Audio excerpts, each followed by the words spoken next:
Video like जरूर कर लीजिए और ऐसे वीडियो लगातार फ्री में पाने के लिए चैनल को तुरंत सब्सक्राइब कर लीजिए और बेल आइकन को जरूर टैप कर लीजिए ताकि आगे भी सारे वीडियो आपको मिलते रहे। यूट्यूब में फॉलो करते हैं तो प्लीज ये वाला फ्री टेलीग्राम चैनल जरूर ज्वाइन कर लीजिएगा। सारे नोटिफिकेशन सारे अपडेट यहीं पे आते हैं, ध्यान रखिएगा। सारे क्वेश्चन अटेम्प्ट करिए और स्कोर अपना तुरंत कमेंट करके बताइए कितने सही हो रहे हैं कितने गलत हो रहे हैं, जल्दी से कमेंट करके बताइए। वैभव और आप लोग देख रहे हैं UPPSC best online coaching YouTube channel. दोस्तों यहाँ पर हम लोग कवर अप कर रहे हैं इंडियन हिस्ट्री को बिल्कुल स्टार्टिंग से, और ये जो पीडीएफ आप देख रहे हो ये 780 पेजेस का जो स्टडी फॉर सिविल सर्विसेज का पीडीएफ है उसी का पार्ट है जिसमें हम लोग हिस्ट्री वाले जो पॉइंट है उसको कवर अप कर रहे हैं। अगर आप लोग चाहते हैं इस पीडीएफ को पाना तो इसके लिए आप डिस्क्रिप्शन सेक्शन में जो ऑफिशियल कॉन्टैक्ट नंबर दे रखे हैं स्टडी फॉर सिविल सर्विसेज के, उनसे आप बात कर सकते हैं। वो आपको ये पीडीएफ कैसे लेना है उसके बारे में गाइड करेंगे, ठीक है। बहरहाल फ्री ऑफ कॉस्ट आप यहाँ पर वीडियोस देख सकते हैं, इसमें आपको कुछ भी पे नहीं करना। अपने माइक्रो नोट्स कहीं बनाते रखिएगा। अच्छा, यहाँ पर एक बार एक चीज़ ज़रूर कहूँगा कि प्रियंका कुमारी हैं, इन्होंने पूछा था कि ये जो माइक्रो नोट्स बनाने हैं एग्जैक्टली कैसे बनाने हैं, ठीक है। और इसके अलावा एक और हमारे सब्सक्राइबर हैं, उन्होंने भी इस चीज़ के लिए पूछा था। तो यहाँ पर देखो माइक्रो नोट्स का मतलब क्या है। जैसे सपोज हम इस पॉइंट की बात करें जिसमें बात हो रही है कि उपनिषद दर्शन पर आधारित पुस्तकें हैं, इन्हें वेदांत भी कहा जाता है। उपनिषद का अर्थ जो है वो शिष्य द्वारा ज्ञान प्राप्ति हेतु गुरु के समीप बैठना है। और पुराणों की संख्या की बात करें तो 18 है और इसकी रचना किसने करी? लोमहर्ष ऋषि ने करी और उनके पुत्र जो है उग्रश्रवा, इन दोनों ने मिलकर करी। अब आपको अगर माइक्रो नोट्स बनाना है इसका मतलब क्या है? इसका मतलब है ये जो पूरी लाइन आप देख रहे हो यहाँ से यहाँ तक, इसको इतना समराइज कर दें कि बस आप इसको समझ पाएं। जैसे अगर मैं उपनिषद की बात करूं तो उपनिषद से रिलेटेड यहाँ पर कुछ एक पॉइंट दे रखे हैं, तो आप हेडिंग डालिए उपनिषद, ठीक है। इसके बाद आप ऐसे एरो लगा कर लिख सकते हैं। अब यहाँ पर क्या क्या लिखना है? दर्शन बेस्ड, ठीक है, ऐसे करके लिख सकते हैं। देन एक स्लैश लगाइए, वेदांत, ठीक है, वेदांत ऐसे लिखिए, डैश लगाइए। इसके बाद इसका अर्थ क्या है? अर्थ क्या है आपका? शिष्य द्वारा ज्ञान प्राप्ति हेतु गुरु के समीप बैठना। तो इसमें कुछ और ना करके आप सिंपली ऐसे लिख सकते हैं, गुरु के समीप बैठना, किस लिए? ज्ञान प्राप्ति के लिए, ठीक है। इस तरीके से अब आपने ये पूरी, तो आगे चले नेक्स्ट क्वेश्चन को देखें। इससे पहले कुछ एक इन्फॉर्मेशन है आप लोगों के लिए जो बहुत इंपॉर्टेंट है। अगर आप लोग उत्तर प्रदेश पीसीएस की तैयारी कर रहे हैं, आप आरओ की तैयारी करना चाहते हैं, बीईओ की तैयारी करना चाहते हैं, इन तीनों एग्जाम की अगर आप तैयारी करने चाहते हैं तो स्टडी फॉर सिविल सर्विसेज के कोर्सेज को आप ज्वाइन कर सकते हैं कंप्लीट तैयारी के लिए। ये वन स्टॉप डेस्टिनेशन है, यहाँ पर आपको सब कुछ मिलेगा जिसमें स्टडी मटेरियल रहेगा, टेस्ट सीरीज रहेंगी, पेड क्विज रहेंगी, सब कुछ आपको एक ही जगह पर मिलेगा। और ये सब कुछ सफिशिएंट होगा आपके एग्जाम को क्रैक करने के लिए, एग्जाम को निकालने के लिए। लेटेस्ट ग्रुप स्टार्ट हो चुके हैं और उन ग्रुप में आपको एडमिशन लेने के लिए सिंपली जो ये नंबर मैं आपकी स्क्रीन पर लिख रहा हूँ, इन नंबर्स पर आप कॉल कर सकते हैं। 8564880530 इस नंबर पर आप संपर्क कर सकते हैं। इसके अलावा 9696066089 इस नंबर पर कांटेक्ट कर सकते हैं, या फिर आप 7523864455 इन तीनों में से किसी भी नंबर पर कॉल करके आप हमसे संपर्क कर सकते हैं और ये लेटेस्ट ग्रुप जो है इसमें आप एडमिशन ले सकते हैं।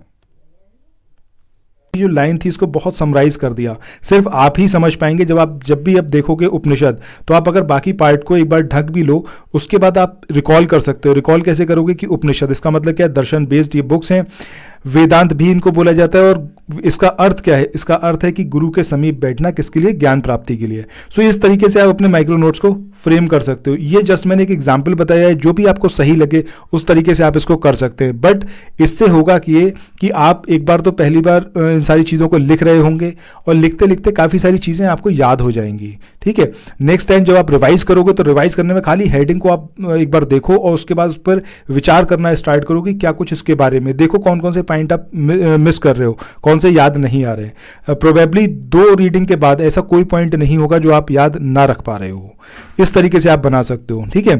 इसके बाद नेक्स्ट पॉइंट की बात करें, इसमें बात हो रही है ऋग्वैदिक समाज की जो सबसे छोटी इकाई थी वो क्या थी? परिवार या फिर कुल। अब इसको कैसे लिख सकते हो? आप ऋग्वैदिक समाज लिखो, उसके बाद यहां पर लिख सकते हो कि सबसे छोटी इकाई परिवार / कुल। परिवार के लिए ग्रह शब्द प्रयुक्त हुआ है तो परिवार के आगे आप सिंपली ब्रैकेट में लिख सकते हो ग्रह। तो जब भी एग्जामिनेशन में देखोगे आपको अपने आप रिकॉल आ जाएगा कि अच्छा परिवार मतलब ग्रह की बात हो रही है। ऋग्वैदिक समाज कैसा था? पितृसत्तात्मक समाज था। ऋग्वेद के 10वें मंडल में पुरुष सूक्त में सर्वप्रथम शूद्र जो शब्द थे उसका वर्णन मिलता है और इसमें विराट पुरुष के विभिन्न अंगों के चारों वर्णों की उत्पत्ति बताई गई है। मतलब जो ये विराट पुरुष है उसी से मतलब जो ये चार हमारे वर्ण व्यवस्था में कैटेगराइज करा गया है, जिसमें सबसे अंतिम कैटेगरी में शूद्र आते हैं, तो उसको पूरा बताया गया है। विराट पुरुष के मुख से ब्राह्मण, भुजाओं से बात करें तो इसमें राजजन्य या फिर क्षत्रिय, उरु की बात करें जंघा की तो उस भाग से क्या हुआ है वैश्य, और पैरों से बात करें तो शूद्र उत्पन्न हुए हैं। गोत्र शब्द की बात करें तो इसका उल्लेख सबसे पहले किसमें मिला है, ऋग्वेद में, और गोत्र शब्द का जो मूल अर्थ है वो क्या है, गोष्ठ। ऋग्वेद में वर्णित यव, इसका प्रयोग किसके लिए किया गया है, जो जौ एक अनाज है उसके लिए। नेक्स्ट पॉइंट की बात करें कि आर्यों की संस्कृति ये कैसी है, मूलतः ग्रामीण थी। कृषि और पशुपालन उनके आर्थिक जीवन का मूल आधार था।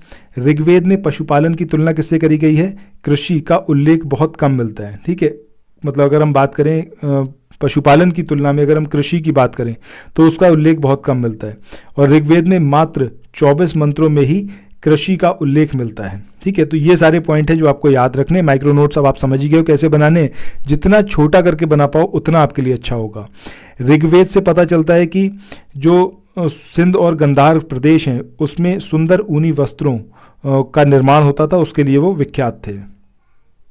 इसके बाद अगले पॉइंट की बात करें कि वैदिक साहित्य में जो ऋग्वेद है इसको प्राचीनतम ग्रंथ माना जाता है और इसमें सर्वप्रथम बहुदेववाद के दर्शन प्राप्त होते हैं। ऋग्वेद में सर्वाधिक सूक्त किसके लिए समर्पित हैं, इंद्र के लिए। इंद्र को क्या बोला गया है, आर्यों का युद्ध नेता बोला गया है, वर्षा का देवता ये भी बोला गया है। ऋग्वेद में अग्नि की बात करें तो ये दूसरा सबसे इंपॉर्टेंट देवता इसको माना गया है, और वरुण को तीसरा सबसे इंपॉर्टेंट देवता माना गया है। वैदिक साहित्य में कई ऐसी विदुषी स्त्रियों का उल्लेख मिलता है जिन्होंने वेद मंत्रों की रचना की, जिसमें अपाला हैं, घोषा हैं, विश्ववारा हैं और लोपमुद्रा। ये वो स्त्रियां हैं जिन्होंने वेद मंत्रों की रचना की। उत्तर वैदिक काल में प्रयोग की जाने वाली धातु श्याम अयस और कृष्ण अयस की चर्चा मिलती है। इसके बाद हमारा नेक्स्ट जो टॉपिक है इसमें हम बात करने वाले हैं किसकी, उत्तर वैदिक सभ्यता की। के बाद आगे बात करते हैं उत्तर वैदिक काल की। तो उत्तर वैदिक काल का इतिहास ये कहाँ से मिलता है, ये आपको मुख्यतः यजुर्वेद, सामवेद, अथर्ववेद, ब्राह्मण ग्रंथ, अरण्यक और उपनिषद ग्रंथों में मिलता है। दूसरी बात, उत्तर वैदिक काल के लोग जो थे वो लोहे के हथियारों का उपयोग करते थे। काटक संहिता की बात करें तो इसमें 24 बैलों द्वारा खींचे जाने वाले हल का उल्लेख मिलता है। उत्तर वैदिक काल में मुद्रा की जो इकाई थी वो निष्क और शतमान थी। ये काफ़ी इंपॉर्टेंट है, इकोनॉमी से रिलेटेड क्वेश्चंस हमेशा एग्जामिनेशन में पूछे जाते हैं, ज़रूर याद रखें। और इस काल में हल को शिर और हल रेखा को सीता कहा गया है। उत्तर वैदिक काल में काशी, कौशल, कुरु, पंचाल, विदेह, मगध, अंग ये सारे प्रमुख राज्य हुआ करते थे। ऐत्रेय ब्राह्मण में सबसे पहले राजा की उत्पत्ति का सिद्धांत जो है वो मिलता है। नेक्स्ट पॉइंट की बात करें अथर्ववेद, इसमें एकराट सर्वोच्च शासक को कहा गया है। अथर्ववेद में परीक्षित को मृत्युलोक का देवता कहा गया है और अथर्ववेद में ही सभा और समिति को प्रजापति की 2 पुत्रियां कहा गया है। सभा का ऋग्वेद में 8 बार उल्लेख मिलता है और समिति की बात करें तो इसका 9 बार उल्लेख किया गया है।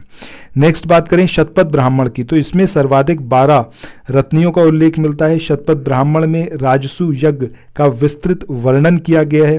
राजसु यज्ञ की बात करें तो इसमें राजा का अभिषेक 17 प्रकार के जल से किया जाता है। मैत्रायणी संहिता की बात करें तो इसमें स्त्री को दयूत और मदरा की श्रेणी में रखा गया है। नेक्स्ट पॉइंट की बात करें तो ये आपका छांदोग्य उपनिषद, इसमें केवल 3 आश्रमों का उल्लेख किया गया है, जबकि सर्वप्रथम 4 आश्रमों का उल्लेख किसमें मिलता है, आपका जबालोपनिषद में मिलता है। और ये जो आश्रम है ये कौन कौन से, ब्रह्मचर्य है, इसके अलावा ये 25 वर्ष का, इसी तरीके से गृहस्थ 25 से 50 वर्ष, वानप्रस्थ की बात करें तो 50 से 75 वर्ष तक, और संन्यास की बात करें तो 75 से 100 वर्ष। ये अलग अलग अवधि हैं जीवन काल की, मतलब इंसान के जीवन को 100 वर्ष का मान के इस तरीके से कैटेगराइज करा गया था जो आपके 4 आश्रम हैं उसमें। इसके बाद नेक्स्ट पॉइंट की बात करें कि वैदिक काल में जीविकापार्जन हेतु वेद वेदांग पढ़ाने वाले जो अध्यापक होते थे उसको उपाध्याय कहा जाता था। और शतपथ ब्राह्मण में कृषि की 4 क्रियाओं का उल्लेख हुआ है। ये क्या है आपकी, ये है जुताई, बुआई, कटाई और मड़ाई। उत्तर वैदिक काल में उत्तर भारत में लोहे का प्रचार हुआ। और इसका अगर हम बात करें इसके साहित्य की, इस काल के, तो इसमें लोहे को जो है कृष्ण अयस कहा जाता है या फिर कहा गया है। इसके बाद नेक्स्ट पॉइंट की बात करें, शतपथ ब्राह्मण, इसमें पूर्वी और पश्चिमी समुद्रों का उल्लेख हुआ है। पहली बार शतपथ ब्राह्मण में पुनर्जन्म के सिद्धांत का उल्लेख मिलता है। गृह सूत्र में 16 प्रकार के संस्कारों का उल्लेख है और गृह सूत्र में 8 प्रकार के जो विवाह हैं उसका उल्लेख किया गया है। शतपथ ब्राह्मण में इस काल की अनेक विदुषी महिलाओं, जिसमें गार्गी हैं, मैत्री हैं, इन सब का उल्लेख मिलता है। और गार्गी याकवाल के संवाद ये बृहदारण्यक उपनिषद में गिवन है। सो दोस्तों, आज के इस वाले सेशन को यहीं पर एंड करते हैं। मिलते हैं नेक्स्ट वीडियो में, जिसमें आगे कुछ इंपॉर्टेंट वन लाइनर को देखेंगे जो कि आपके उत्तर वैदिक सभ्यता से रिलेटेड हैं, और उसके अलावा काफ़ी कुछ चीज़ें देखने वाले हैं। सो चैनल को सब्सक्राइब करना मत भूलिएगा, नोटिफिकेशन बेल के आइकन को प्रेस करना मत भूलिएगा। इसी के ज़रिए आप जो है डेली बेस पर नोटिफिकेशन पाएंगे, जिसके बिहाफ पर आप जो वीडियोज़ हैं इनको देख पाएंगे। So thanks for watching. फिर मिलते हैं नेक्स्ट वीडियो में। Bye bye.